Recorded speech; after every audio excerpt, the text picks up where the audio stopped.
No, he was number 7. You know, I don't actually give a I hate everyone. I hate everyone ranked in front of me.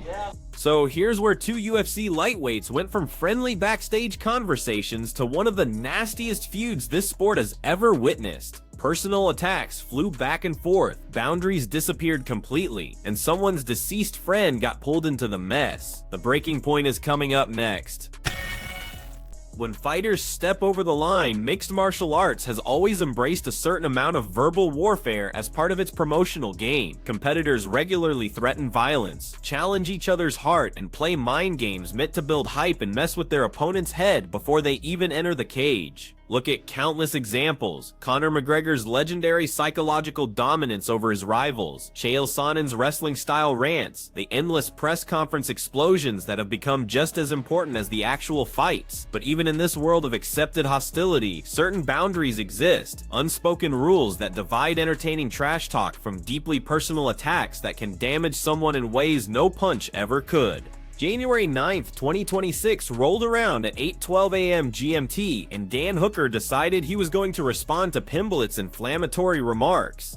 What he did next crossed a line that many considered far worse than anything Pimblett had said about his mother. Hooker jumped on X, previously Twitter, and posted a video from their friendly November 2025 meetup at UFC Qatar, the same clip that had gone viral showing these two being respectful to each other. But this time, the caption told a completely different story. Those last two words were RIP Ricky along with dove and tombstone emojis, turning what could have been regular social media drama into something much darker and more twisted.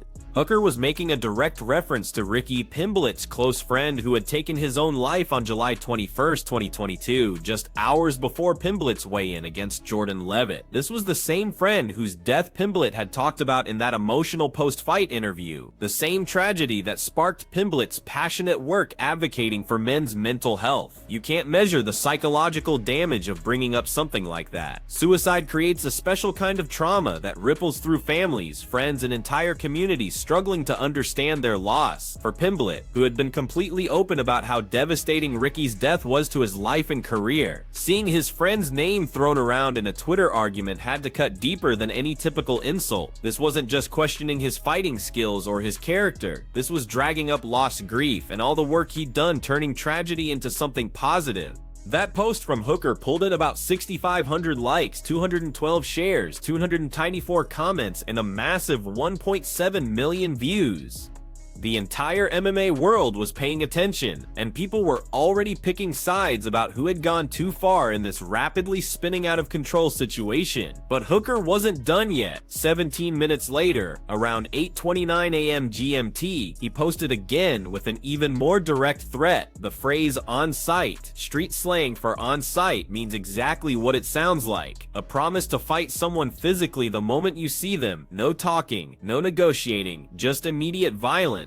This wasn't show business posturing anymore. This was a straight up threat that went way beyond anything related to their sport. This second post absolutely exploded, racking up roughly 18,000 likes, 3076 shares, 4033 comments, and 1.3 million views. The beef had officially jumped from social media drama to promises of real-world physical confrontation. For hours, Pimblett stayed quiet while the MMA community tore itself apart, debating whether Hooker's response was justified. Social platforms turned into war zones with hot takes from fans, fighters, analysts, and random observers, all throwing in their opinions about who was more wrong in this complete breakdown of their relationship. Timeline after timeline became battlefields as each fighter's supporters defended their guy while attacking the other, creating comment threads stretching into the hundreds filled with anger and accusations. One side argued that bringing up a friend who died by suicide, especially considering Pimblett's advocacy work and the emotional pain still surrounding that tragedy, was the absolute lowest blow possible, an attack on something so sacred that nothing could justify crossing that line. They pointed to everything Pimblett had accomplished since Ricky's death, the money raised for mental health organizations, the conversation started about male suicide prevention, and argued that using this tragedy for social media beef showed a level of cruelty that went far beyond normal fighter trash talk.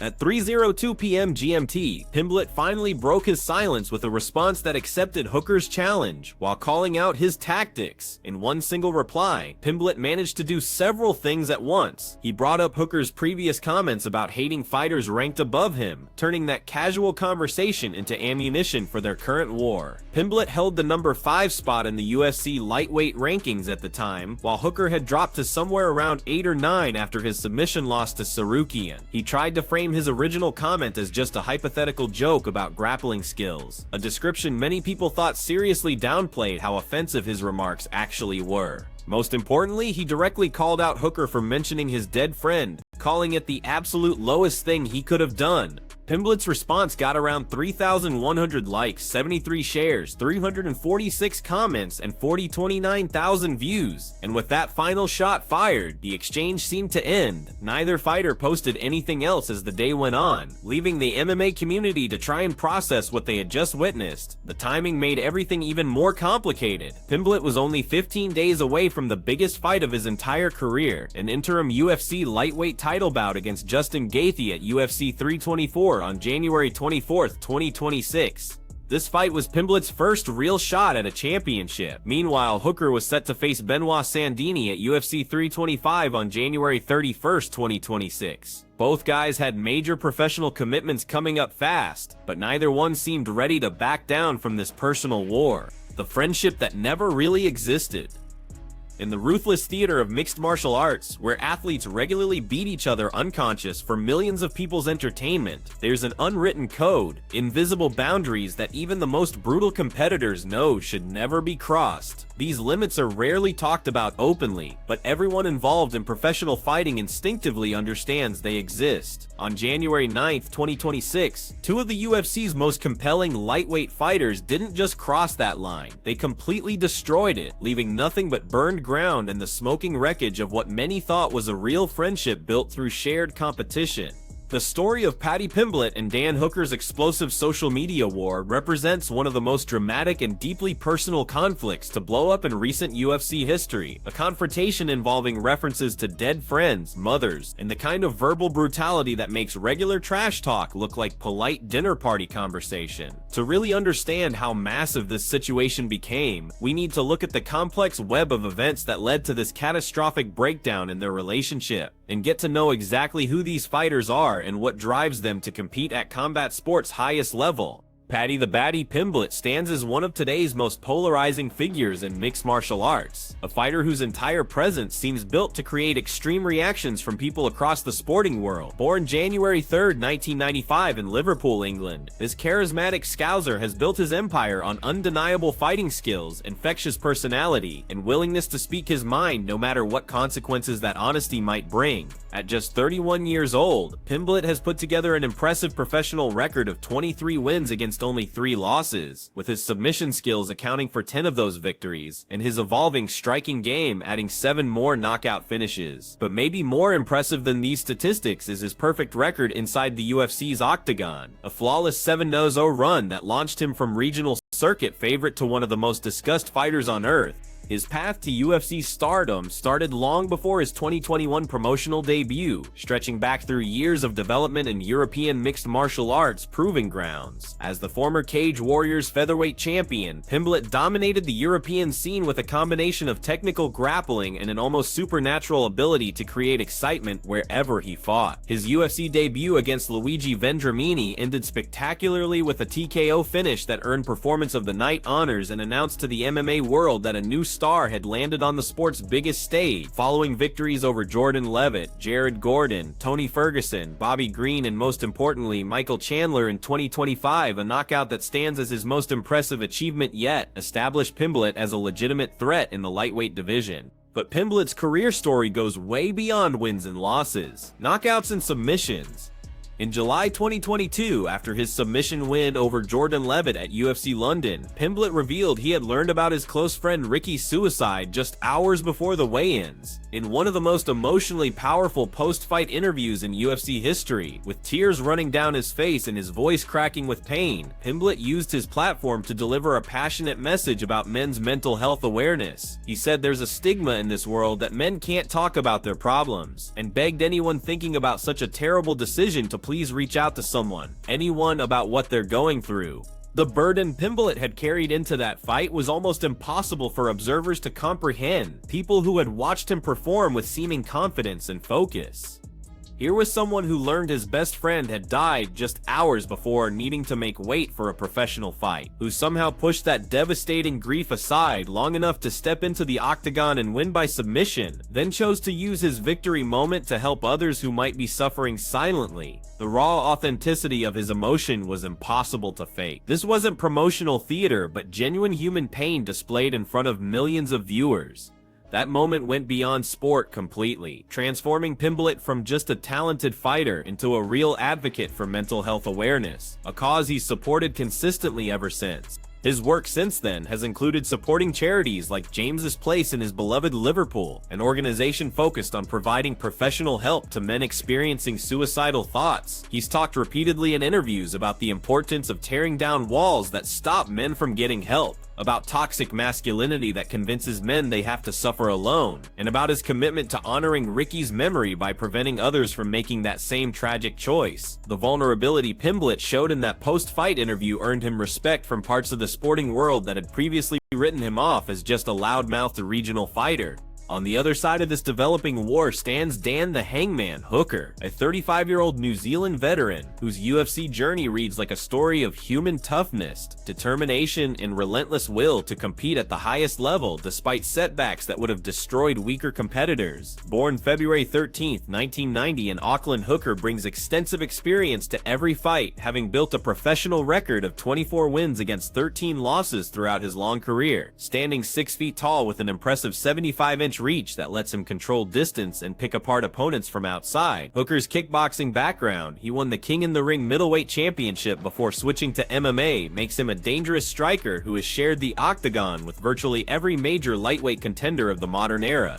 Hooker's UFC career, spanning over a decade since his 2014 debut, represents the classic journey of a true warrior. While his roughly 14-9 UFC record might not shine with the same undefeated brilliance as Pimblett's perfect run, the level of competition he's faced tells a much more compelling story. His legendary 5-round battle with Dustin Poirier in 2020 remains one of the greatest lightweight fights ever seen, a brutal showcase of heart and skill that earned both men permanent respect from the MMA community. Though Hooker came up short in that contest, the performance showed his willingness to stand and trade with the division's best, absorbing incredible punishment while continuing to fire back with his own combination.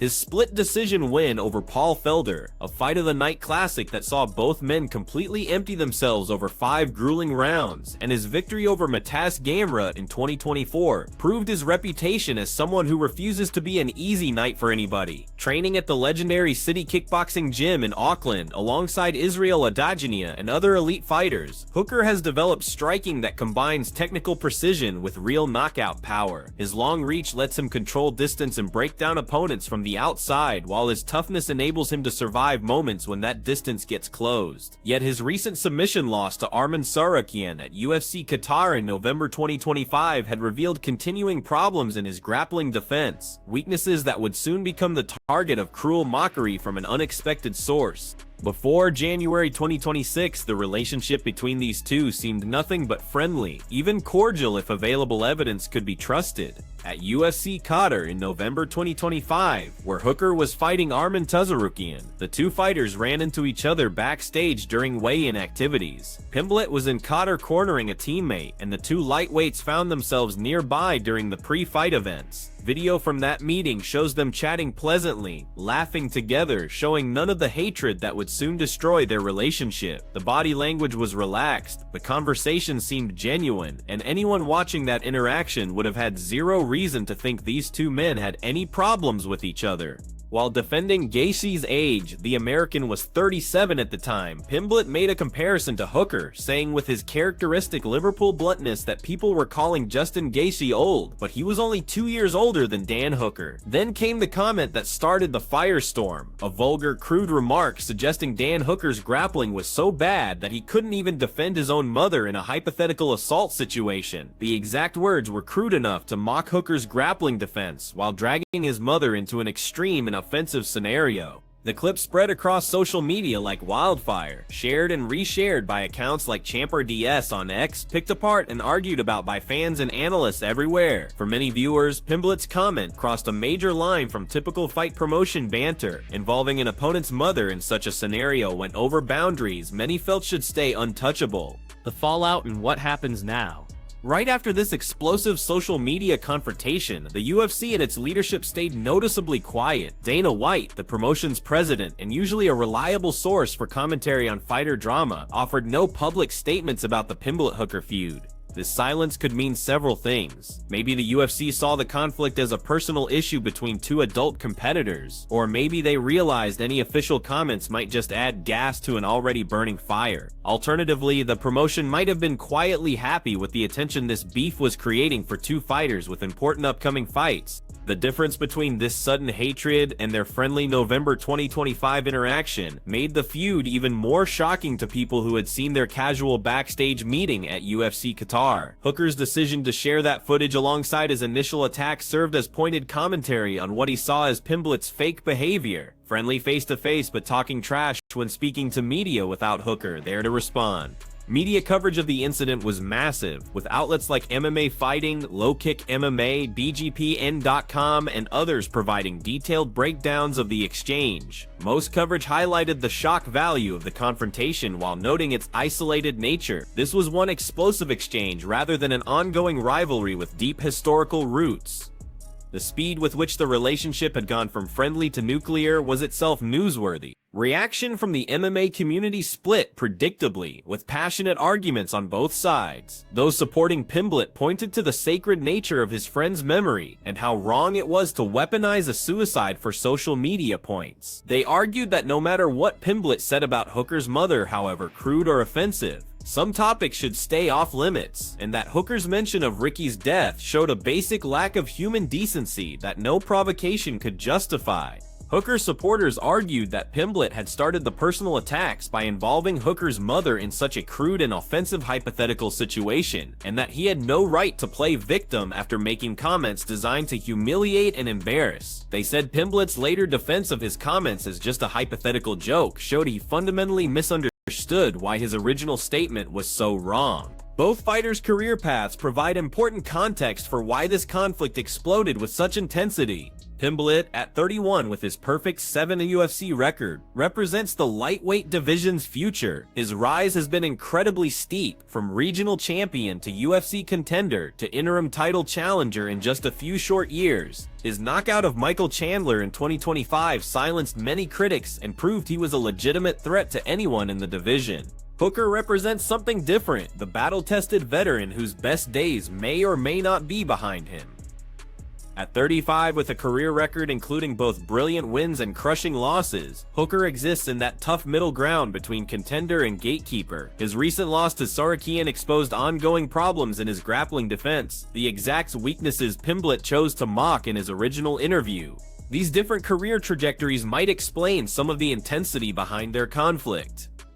Pimblett rising rapidly toward a title shot with the confidence of someone who's never lost in the UFC, perhaps felt empowered to dismiss a veteran he saw as fading from relevance. The security of his ranking position combined with his upcoming title opportunity may have created overconfidence that showed itself in reckless trash talk aimed at someone who posed no immediate threat to his career path. Hooker, watching a younger fighter jump past him in the rankings while mocking his abilities in the most offensive way possible, may have felt a particular sting that motivated his extreme response. Professional fighting psychology is complicated, involving ego, pride, financial pressure, and knowing that every performance could define or destroy a career. For a veteran like Hooker, seeing a relative newcomer dismiss decades of work with a crude joke about his mother may have triggered something primal, a need to hurt as badly as he'd been hurt, regardless of consequences. No official fight between Pimblett and Hooker has been announced, and given their respective scheduled January 2026 bouts, such a matchup couldn't happen until spring, at earliest. However, the on-site challenge from Hooker and Pimblett's acceptance suggests any future meeting between these fighters could escalate beyond verbal conflict. The UFC may eventually look to cash in on this bad blood by booking them against each other. Such a fight would carry serious promotional weight, the cocky young star versus the respected veteran. The mental health advocate against the man who brought up his friend's death. The promotional possibilities are endless, even if profiting from such deeply personal hatred raises ethical questions.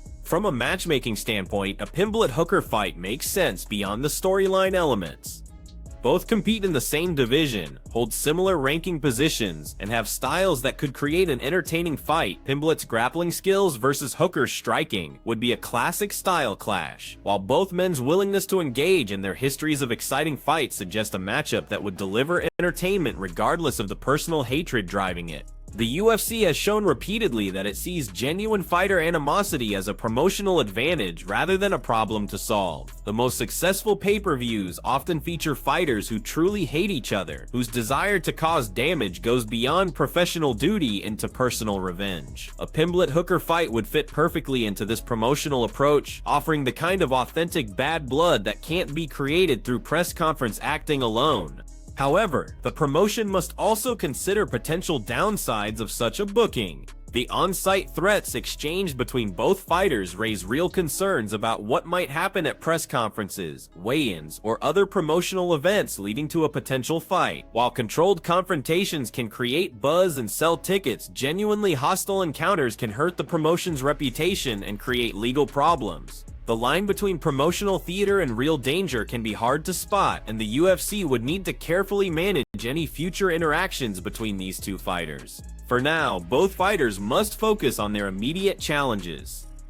Pimblett must channel whatever emotions this conflict stirred into his preparation for Justin Gaethje, a fight that could establish him as a legitimate champion or expose him as promoted beyond his actual skill level. Hooker must similarly compartmentalize his anger while preparing for Benoit Sandini, a fight that could restart his title hopes or continue his slide toward veteran gatekeeper status. The MMA community will watch both fights with extra interest, analyzing not just the technical performances but also both fighters' mental states. Will this conflict provide Pimblett with additional motivation, an extra chip on his shoulder fueling a career-best performance against Gaethje, or did it distract him from preparation, introducing emotional chaos into a camp that should have been focused entirely on the interim title? Did Hooker's aggressive response show a fighter who lost emotional control, letting anger override judgment in ways that might affect his performance? Or did it reveal a warrior who won't be disrespected, channeling frustration into focused aggression? These questions will find their answers in the octagon, where a fighter's true character ultimately shows itself through actions rather than words.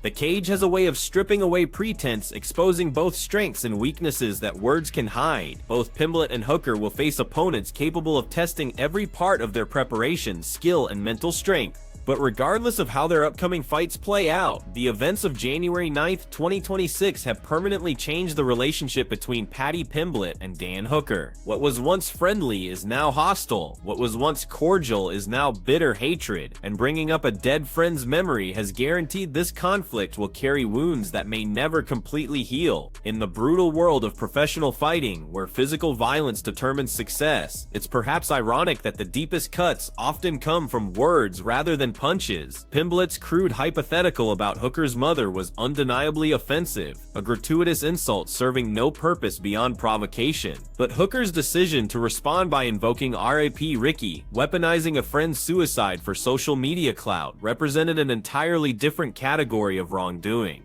Whether the MMA world has seen the start of a long rivalry or just one explosive incident remains to be determined. Some fighter beefs burn hot briefly before cooling into mutual indifference. Others simmer for years before being settled through cage competition. The Pimblett-Hooker conflict could follow either path, depending on factors neither fighter completely controls. Whether the UFC chooses to book them against each other, whether they cross paths at future events, and whether time allows any healing of the wounds created on that fateful January day.